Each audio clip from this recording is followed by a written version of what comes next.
welcome to Walking in My Faith. My name is Lishe, and we are on the mountain. I come here a lot.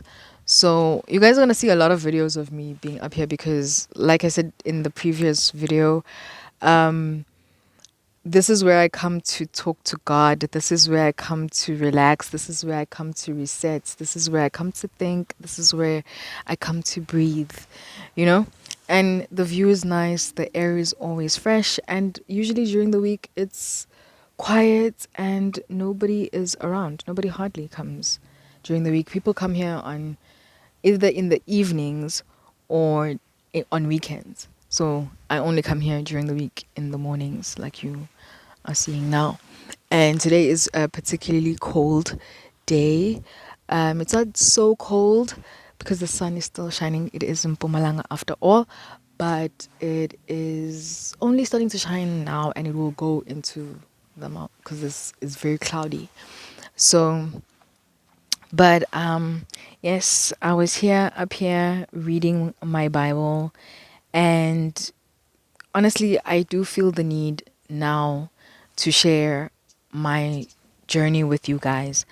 And because I do watch a lot of people and Christian content on YouTube, I never thought that I would do it because I mean my story is not interesting. I'm not an interesting person. I am a sheltered, cocooned person living in the suburbs.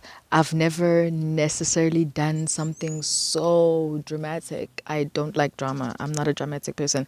God didn't necessarily go to fetch me from the belly of the beast. My story is not like that. And simply because now that I look back on my life and the people around me, I come from a family of strong Christians. My grandmother on my mother's side, I still remember her. She passed away, although when I was eight, between 8 and 9, she passed away. But I still remember seeing her on her bed, reading her Bible every night. I remember seeing moments of her pacing and praying, you know, as a child. So that's also something that my mom even does now, you know, and you kind of, it grows in you, sort of. So I grew up in a Christian household. I've always been a believer in a sense, but I didn't understand when I was younger. So I didn't take it seriously.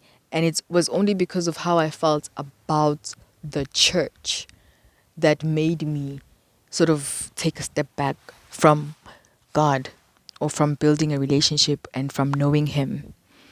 Um, so my grandfather on my mother's side, he is more of a converted person now only because he's seen what his wife's prayers have manifested into with their children.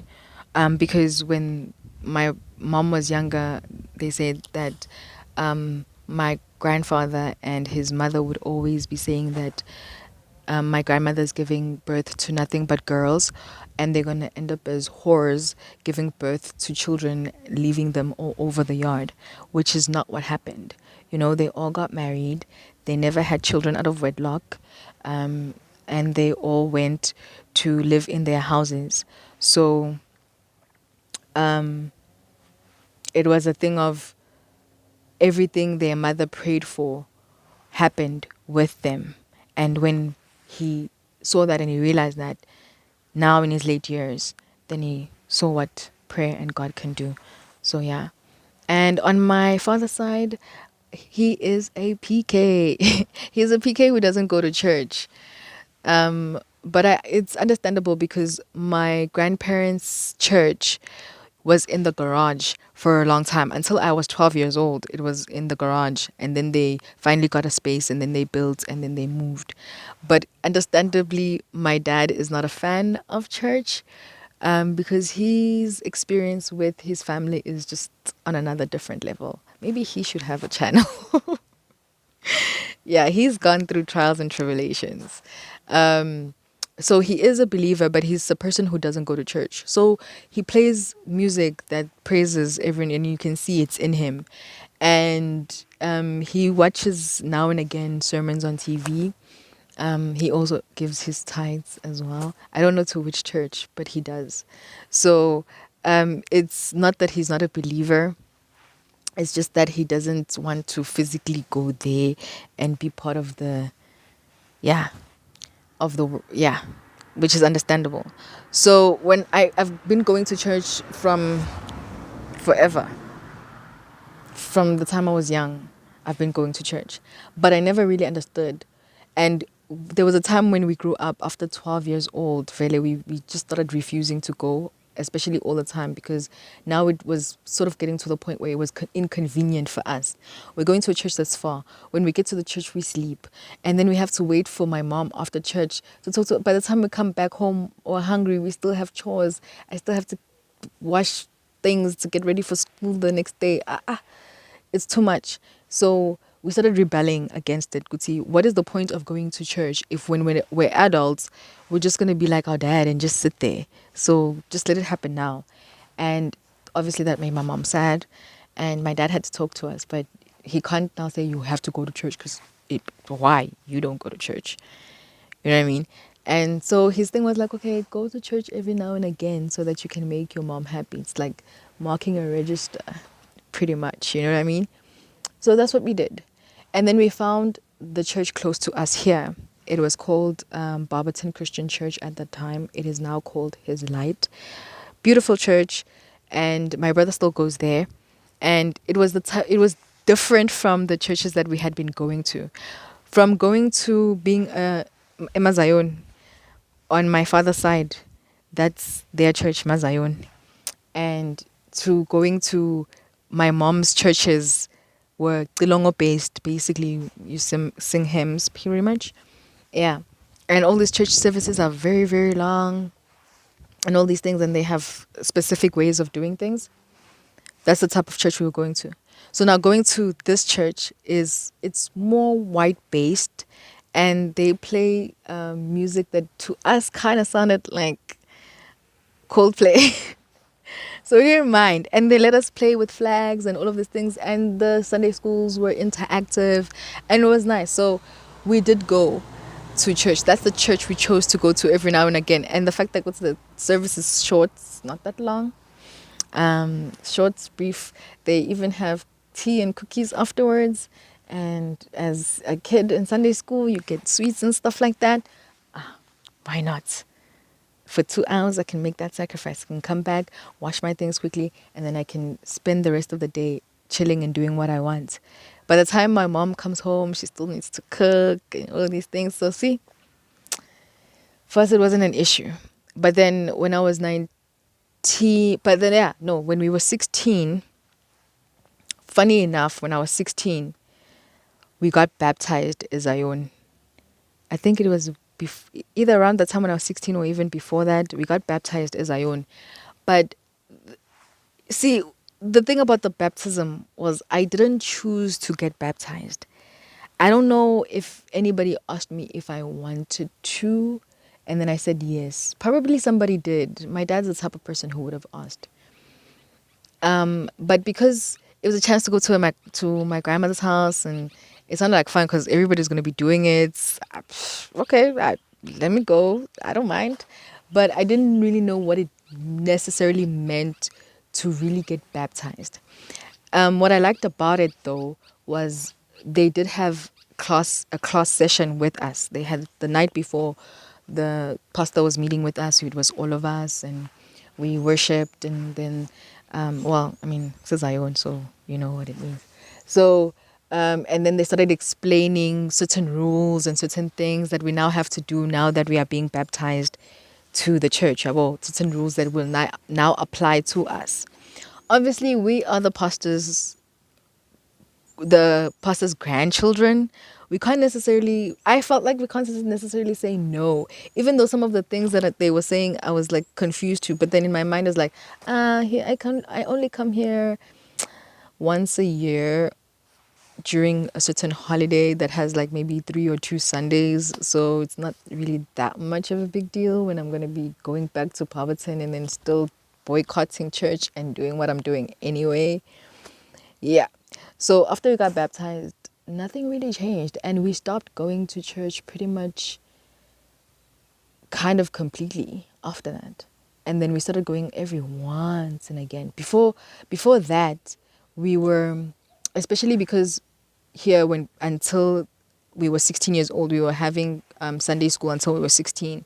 And then the next year we had to start attending the main church. Now we know what it is, Coldplay. We're no longer interested. And since we're not going to get together with everybody else now because it was really nice and interactive. So no longer interested anymore. So we kind of stopped going as much as we did before. And then when I was 19, I went to boarding school. And at the boarding school, they let the students conduct church. And that's when it became so ridiculous to me that we even have church, where it kind of solidified the fact that see, church is kind of like a pointless thing that people just do to fill up time. That's what it felt like to me because of the experience that I was getting. I honestly, like I said, Guti, because I wasn't necessarily engaging and like I never cared really, and that's all on me. That's not on the churches. That's just all on me, you know. And I take that because now that I'm in it, it's totally different view. Totally different view. But there are ups and downs of it as well. So yeah, so we've been going to church forever, and that's my journey. And then after, when I was like 21, I went to university in the Free State. And then I did attend a few churches because we were first years living in the residence. And they told us, okay, no, we're just invited to a lot of churches. So you would go to a lot of different churches until you found the one that was similar or appealing to you. So that's kind of what happened. And I never did find one that I liked. Remember, I'm not longer into the rock and roll thing anymore. But here, I started going to the church that I'm going to now when I was maybe like 20, because when I came back from boarding school, my mom started going to that church and it had moved here. It was close by. But even at that time, what I made to be a point is that I just want to go to hear the pastor preach because I liked the way he preached. And every other thing, not my thing. I'm not interested in. So what I would make a point to do is my mom would drive off to go to church here at church, and then it was like at 10. Like so church starts at 10. So she would drive like maybe 30 minutes, 15 minutes before the church service started, and then she would drive to church, and I would wait until it was 20 minutes past 10 to leave the house and walk to church. So by the time I got there, we were close to the time when the pastor was going to come on. And I would sit at the back and I'd be the last person in and the first person out. So that was me at church. And I didn't go every Sunday. I went some Sundays. And when my mom asked me, I thought you said you liked the way the pastor preaches. I was like, yeah, but he's not always talking to me. Trust me, when I decide to go to church, when I wake up in the morning with the intention to go to church, the pastor says a message that motivates me, that is hitting me directly in the heart. When you force me to go to church, the pastor's not talking to me. He's talking about marriage and babies, which don't apply to me. I don't want all that. I really didn't want all of that. So, because I had a very mixed issue idea about the concept of marriage, and having children was just all of it was out of the question in my early 20s. So it's like, yeah, so when I go, trust me, when I go, it's because God said go to church. That's what I told my mom. When I don't go, it's because God's not talking to me. And that was the concept that I had. COVID hit in 2020 and I came back because I went to the Free State when I was 21, And then when I was 25, I went to Pretoria to start another qualification in a different institution. So, yeah. And I had my first real conversation when I was 25 with God in that first year. Something happened in my sort of complicated relationship situation that I was in.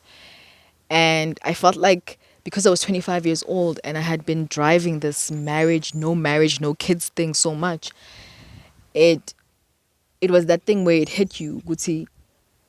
You know, at the time I didn't know that I was having a conversation with God. I just thought I was, well, because I felt it, because it wasn't really me. I would have never asked myself all those questions that were asked, and I would have never been as honest as I felt to be, you know. So if what some regular person was asking, or even if I was trying to trick my own mind, so I have to say, Uti, that time was the first time where I offloaded and was like, and I made my first sort of trust deal with God. And I was like, okay, I'm trusting you in this part of my life. So I'm not giving you all of my life.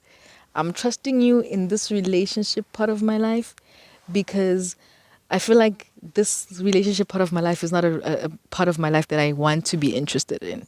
So if let it be your will, Vele, do whatever you want with that. That I don't care about that. Take that.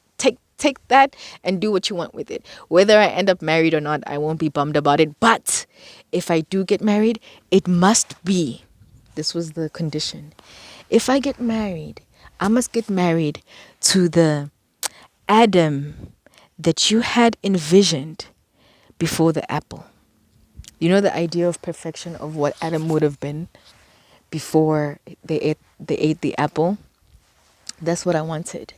I wanted that. So if it's not going to be that, then I'm not interested in it, because it's going to end up in divorce, and I'm going to end up killing your person, and I don't want to go to jail. So no. And it was like, okay. But what I didn't God had to start working in me to be that Eve, so that I can become ready to receive my Adam. But I didn't understand that. And because I didn't really care about it, I was like, yeah, just take that. That's you. That's all you.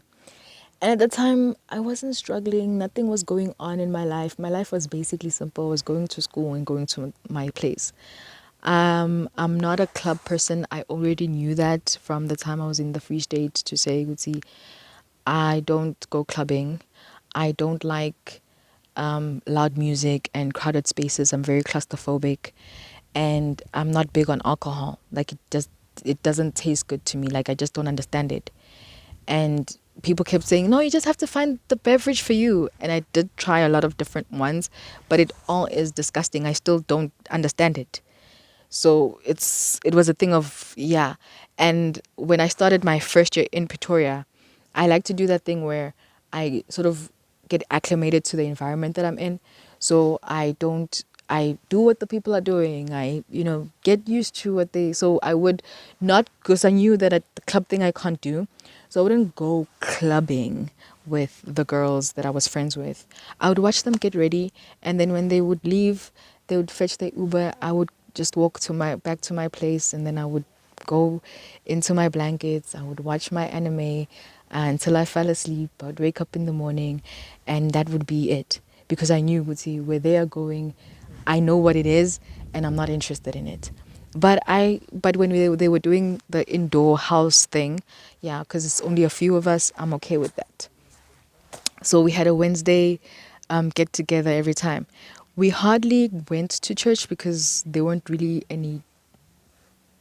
There was one church that I saw, but there weren't really any churches that I wanted to engage in while I was there. So we never really talked about church. We never really talked about church. We just left it as yeah, maybe we did have spiritual conversations now and again a few times, but yeah. Okay, there was a person who invited me to church in Mamelodi, and her sister was getting, I don't even know what it's called because I've never been to that type of church that she goes to. And it was interesting to see because they have different, there was so many things going on. I think because obviously we were there during a special occasion, but everybody was dressed differently. There were only a few people in regular clothes, and everybody was in certain types of clothes based on the, I don't even know, based on the class they were in. I didn't even understand necessarily how it worked, but it was the first time I was there, and I sort of liked seeing it. And they, it was one of those saint something churches, and they did the rosemary thing. Is it rose? Yeah, yeah. I'm not judging because it was interesting to see because I've never been to that type of church. Um, but again, it was an interesting thing to see.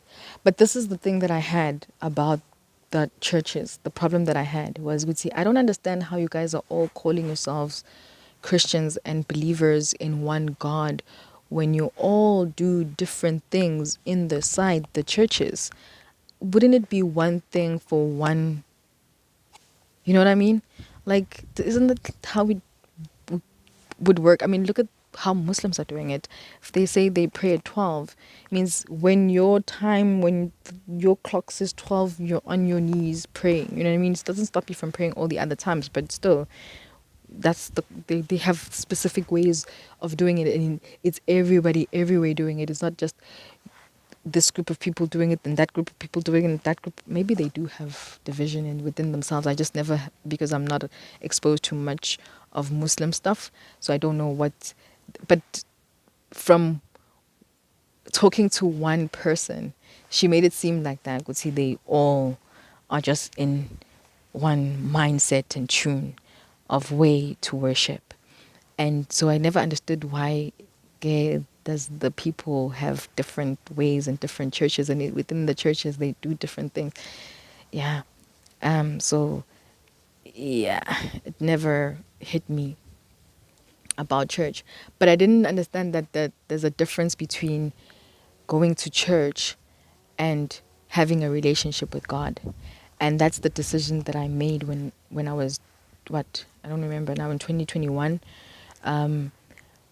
Good, see, when the year started. So when the year started, my mom has this thing with prayer requests. Like people have New Year's resolutions.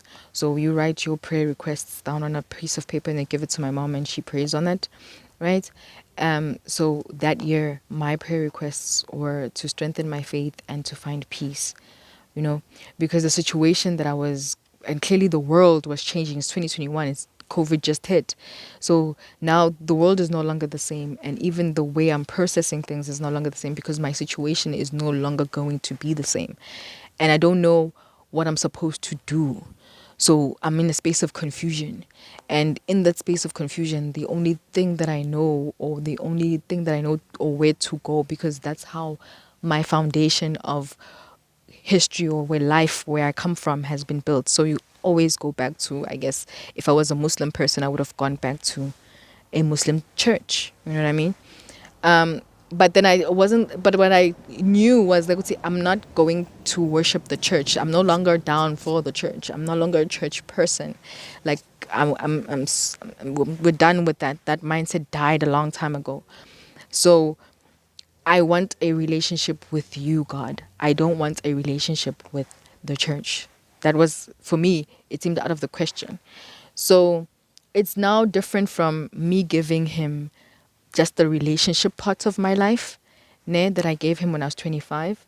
Now it's opening all of my life to giving him. Now I'm up for giving him each, like, all the parts of me, because I don't really know what I'm supposed to do and what the parts of me are necessarily. Like, I don't want to chase a career, because while I was in Pretoria, I lived in Headfield and I lived at the wall, and I lived on the 7th floor, and they had these little balcony spaces that you can just step out into.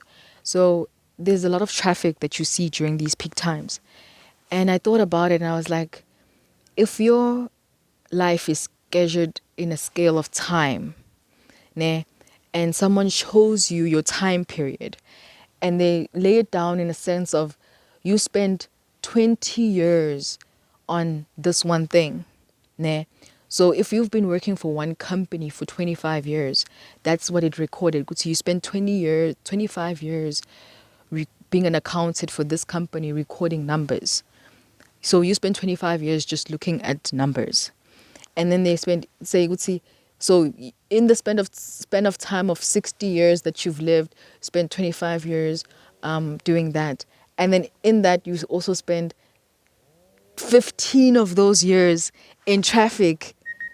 Ah, I'm not a fan. I'm not a fan.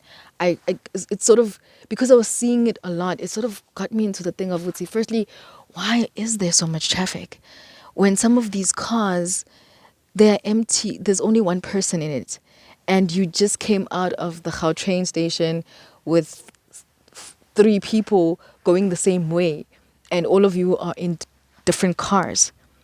Do you get what I mean? So, firstly, there's the way that you can avoid having traffic, but people want to do their own things after work and go their own ways and without being, and they want to do their own thing in their car, listen to their own music and not be judged. And some people make their cars their prayer sanctuaries, which is understandable. So they have to be sort of alone in the car to talk to God. So there's so many different reasons why people don't want to share or carpool. Do you know what I mean? So I understood that as well. But then I was like, yeah, no, I don't want to spend 15 years in traffic. And now that I think about it, I don't want to spend 25 years working for somebody else doing just one thing. Even though I love designing, it's, yeah, no. So I was in that space of, see, I don't want to chase a career. And especially after COVID happened and we've been exposed to so many people dying, which necessarily didn't necessarily change my mindset all that much because I did already have this concept about death. Ne? And it was now, I even told people, like, see, no, you're getting freaked out because you're seeing the numbers. People have probably been dying this mass scale all over the world all the time. It's just now that the way in which they're dying and the way it's exposed to you that's making you sort of feel anxious or being in a space of anxiety. But otherwise, people have been dying. Like, death is unavoidable. That's, you are born to die. That was my thing. You were born to, that's literally the one thing you know. Thing you know when you're born is that you will die. You don't know what's going to happen, and you don't know how you will die and when you will die and what will happen between your birth and your death. But the one thing for sure is nobody lives forever, and you will die. It's unavoidable. It's unavoidable. So that was my thing. So COVID hit me in a different way. And again, I was here during COVID when the lockdown happened. I came back to Barberton. So cocoon, sheltered, caged, bubble, safe, comfort zone. And I didn't see that much of the hustle and bustle of ambulances up and down, or what are these called, masafas, like the funeral cars up and down. And because you couldn't really go to well, I personally, again, made the decision to stop going to funerals. The last funeral that I went to was my grandfather's funeral, and I was done. I told my mom that, yeah, don't ask me to go to funerals anymore. I'm done. And she was like, why? And I'm like, yeah, dude, people die. I don't know why we do so much for a person to bury them when we hardly did much when the person was alive. Do you get what I mean? So why are we spending 50, 60,000 on a person's funeral when we didn't spend 60,000 to celebrate his birthday or to give him anything of that equal value? That made no sense to me. Not that I'm saying that's what my family did, but at that point I was just over the whole concept of funeral, especially black funerals, the way that it was just oversized and the nitty-gritties that happened. I was just like, yeah, no, I'm not. But then again, I'm the type of person who cancels a lot of things that are done in society, and that is on me. It is not on society. That's just me and how I perceived the world And that was in my reality of when I make decisions to cut things out and not do that, they don't conceptualize. Like the moment I don't understand something, I'm just done. Like, okay, if I don't understand it, it's not for me. It's not for me. I have the same thing with social media. Um, Facebook was probably one of the first things. Okay, no, actually mix it. And again, I wasn't constantly on it because my parents had the rule that we couldn't have phones. So we didn't really have phones until the time maybe we were 17, 18. So by the time, but I had a Facebook account because we could use the computer. But I didn't get it because um, people at school were talking about the number of friends they had as if they were their friends. Oh, I have 5,000 friends. Dude, there's, there's hardly 5,000 people in the school. How do you have 5,000 friends? And they're like, yeah, no, on Facebook. And I'm like, oh, okay, so how do you get 5,000? And they're like, no, I'm going to you make a friend and the friend, you get tagged on these things to say you could know this person because, and then you just add, and then it was just about adding friends and how much friends you could have. And I was like, yeah, this does not sound okay. I honestly only just have about 20 friends, and I can't even say they are all friends. Some of them are just school friends. So, and some of them I see once in a while. Man, so it's not so I'm not gonna now chase a million friends. Yeah, I deleted Facebook in that year when I started my journey. I deleted Facebook. Not even it deactivated my accounts. No, I deleted Facebook because again, I didn't understand it when it started. So when I was asked the question, it was even a no-brainer. Like me getting off of social media was that's not a big deal. But my phone did break for me to get off of social media, and that's how I found my peace, which I will make a video of how I found and keep my peace later. So that's basically the journey that I had before that. Before I started taking God seriously, that was my concept and my understanding and my mindset, and was also influenced by a lot of things that I had seen, that I had come across, that were influencing me just to be over it.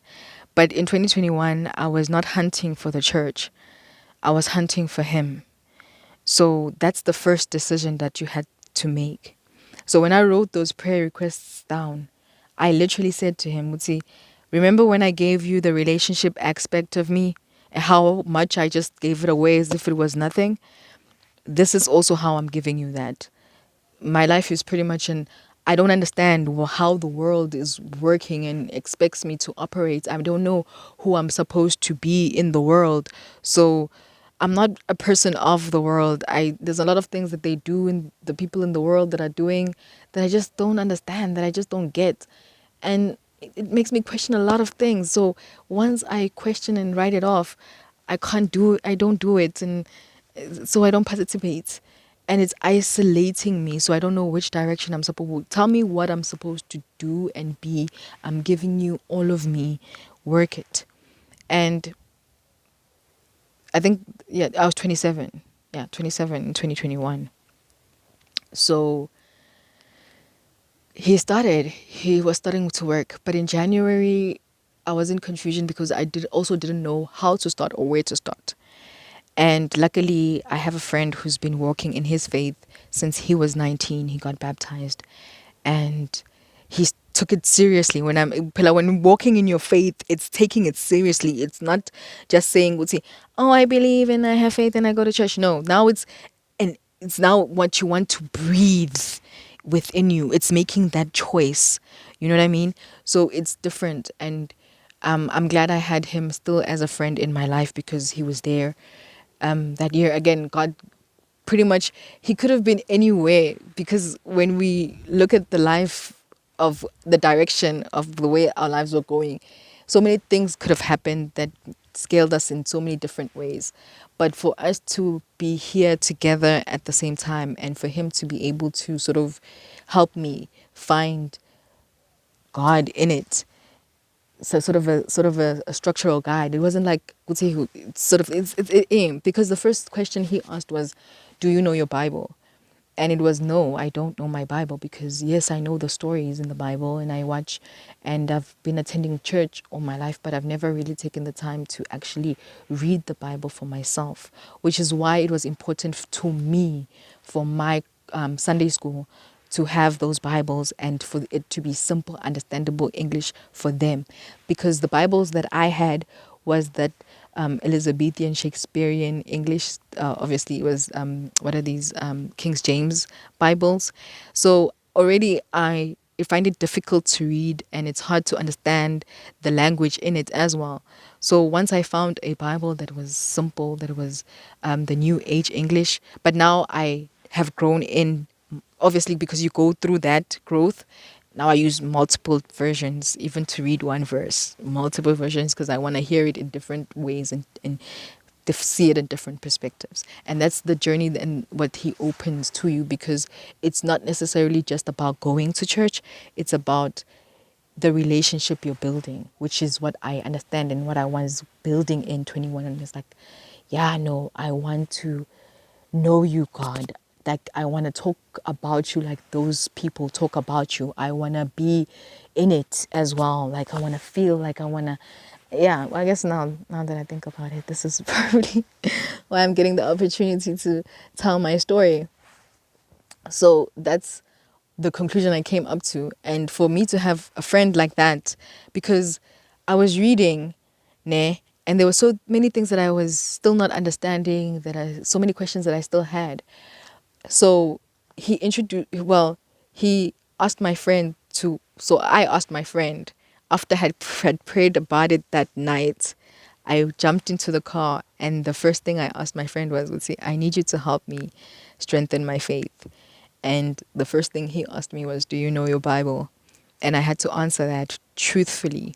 And it was no. And I also told him that I'm not necessarily a big fan of it. And I was like, okay, just find a version you can read and then also start from Matthew. Don't start from Genesis. Just start from Matthew. And because we are living in Christ, right? So you get to know Christ, and trust me, after you get to know Christ, you'll be hungry to know God. It's not going to be, and he was right. It was a no-brainer. After reading all the way till the end, I wanted to start reading from Genesis, and I did. So yes, I have read my Bible, but you don't stop there, right? You never stop reading it. Every time you read it, you discovered something different from each book.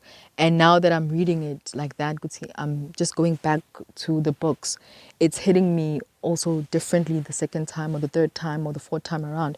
And one of my favorite books to read is Esther, because even it's like a testament to say, God worked in that space without necessarily being in that space, which is like what he's doing now in our time. He's working in our space without being in our space. So I like reading, and it's a matter of doing something even though you don't want to and are very scared, and there's so many things that could go wrong or could happen to you. Just finding your courage and strength in doing that one thing that you know is right and making that decision. It's never easy. It's never easy. But the fact that she had to do it and it was something like that, I can do it for something, you know? Yeah. So it's why you just keep reading it. And so many things also happened in that year. Like, I didn't lose friends, but I stopped being necessarily available for everyone. Even my phone broke. Nah, that's the story about my piece, and I'll make a video about that. So I was taken away from so many things, even off of social media, period, because that's the time when I deleted my Facebook. Even though, because I didn't care about Facebook, I wasn't posting, but I was on Facebook just looking at it. Now me, I'm a scroller. I'm one of those people who's just feeding into it. I'm on Instagram, just feeding into it. I'm on Twitter, just feeding into it. Even though I'm not posting anything, I'm still feeding into it. So my phone breaking was another God act. Well, because it broke twice. It broke twice. I mean, the screen going black break, not good. See, it falls and cracks. No, I was taking it out of the charger, and the screen just went black. The phone is still on. You can call it. I can't see who's calling me. I can't answer, but it's yeah, type of thing. So even that happened, and in that happening I found my peace, and that was later within the year. And there's so many things that I was also opening up myself to, like teaching Sunday school. I started doing also that towards the end of the year, because I was then at that point, I got to a point that time where I was asking myself, Uti, Lord, what can I do for you? How can I serve you? I want to serve you. How can I serve you? And that part opened up, and I was like, okay, I'm willing, as long as you're willing to guide me. So this is why I spend time in the word, because I don't want to mislead and misguide the children. I have this concept in my head of, I know when I get to the other side, he will stand in front of me and he'll ask, Uti, do you think all the children that you were teaching are here and they found their way back to you? And I have to be able to look him in the eye, and I can't say yes, because that's not up for me. You know what I mean? Each individual person has their own decision. But as long as I can look him in the eye and say, Lord, I did my best. I tried my best. I put in the work and the effort in the best I could to try and get them to you. You know what I mean? So yes, I'm not expecting to be perfect in it. I'm not thinking that all the children that I'm in my Sunday school class are going to end up on the other side. It's still a matter of growth and choice for them. But I want to be able to look God in the eye and be accountable for that. And I want him to be able to look in my heart and say, yeah, no, really, you're right. You did the best you could. There was nothing further than that. And other than me praying for them and being guided by him and the Spirit and doing what I, I always feel to be right with them, there's nothing much more than that. So this is my journey, guys. This is how I started off. You're gonna see a lot of more videos, and you're gonna hear a lot more about me. But those are the basics about me, or my background rather, of how I got here. And the last 2-3 years have been definitely something different for me, and I've been loving it.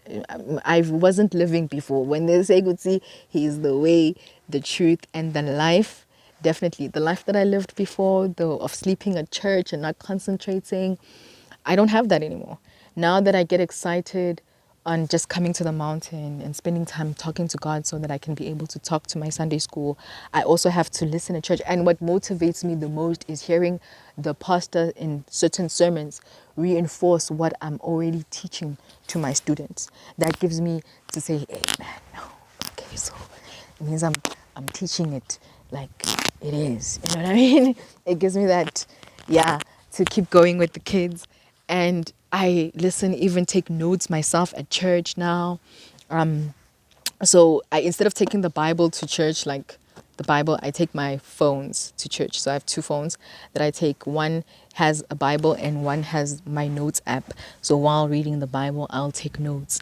And when I get home or during the week, I'll go back to, that's always where I start, because I started this thing in my class where I ask the students questions about the pastor's sermon, because I'm also trying to encourage them to listen.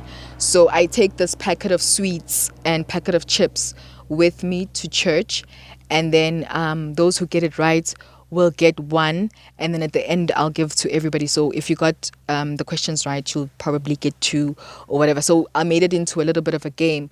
So that's where I start. When I start preparing my sessions with them, I start by going back to what the pastor said and looking and rereading not just the scriptures that he focused on, but rereading the whole thing, the whole story as it is, so that I understand, so that I can also now be able to explain it to the children before we move on to whatever it is that the Spirit has guided me that day to teach them. It's always something different. Sometimes I'll be focusing, I try to focus on one book. Like for my favorite book, I focus on Esther, because I'm trying to teach them also those parts of Guti. There is nothing God cannot do. So even while I'll be focusing on that book, something else might come up where they'll ask me a question that's over there. And also, I like to engage what's happening in society, what they are dealing with now. But because I'm not a person of the world, it's also hard. I try to watch some of these things, and oh my word, I keep banging my head on the table, and I'm thinking, what is the point to this? What is the point to all of these things? And sometimes I have to ask my girls, go see, what do you guys learn from that? Like, you know what I mean? But now where the kids spend more time on TikTok and on social media, and I do not want to go back to that environment. I don't have TikTok. I don't have an account. I still have my account of Instagram and Twitter, but I don't have the apps on my phone anymore, and I haven't been active on these sites since I think December or January of 2021, 2022. And I went on Instagram just so that I can quickly get a phone number of a friend that I wanted to talk to. So I went on Instagram to ask them for their number, and then they gave it back to me. And once they got back to me, I just went off again the account, and I left it as it is. And I haven't been on since then. And then my Facebook account, I deleted. I deleted when they asked me, do you want to activate it or deactivate it, or and if you delete it, you know you're delete. You can't have another account ever. And I was like, that's not an issue for me. Delete. I never understood you anyway. Delete. So now with those TikTok accounts, I still don't understand it anyway. I still don't. So it's not things I want to get into. But since they are into it and they are being exposed to the things in it, I feel like that I have to get into it so that I know how to necessarily keep talking to them, because now the times have changed. I was able to speak teenager, maybe not that good at it anymore, which is why I also need you guys to help me, to keep me informed on what the kids are listening to or what they might be exposed to, so that I know. I'm gonna start now having, especially now that my kids have their own Bibles, I feel like 45 minutes on a Sunday with them is not enough. So I want to start having them on Saturdays too. So I'm going to start having classes with them on Saturdays that are not going to just be us reading the Bible or me giving lecture or whatever. I think we're going to just watch movies and play games and listen to, I don't know, like do normal things with them that they would do in their life necessarily, but just in a godly way, to show them, Guti, even on this side, it's really nice. You know what I mean? So, guys, will be sort of seeing more videos of me doing that. And it's nice to kind of talk like this. And I don't know, this time was kind of relaxing, although it's still a very cold day. But yeah, I pray the Lord guide me. And please, guys, also, if you're rooting for me to win with these kids, I would like you to also take the time to pray for me and pray for them as well. We would really appreciate that. And yeah, and I hope God is also blessing you guys in your own different way, that you also find your own voices in your own different ways. And they are right. People are pushing so many different things to us these days. It's also time for us as Christians to start pushing the word of God. So I'm finding my courage in that. All right. I will see you guys in the next video. Thank you very much for watching and enjoy the rest of your day. Bye.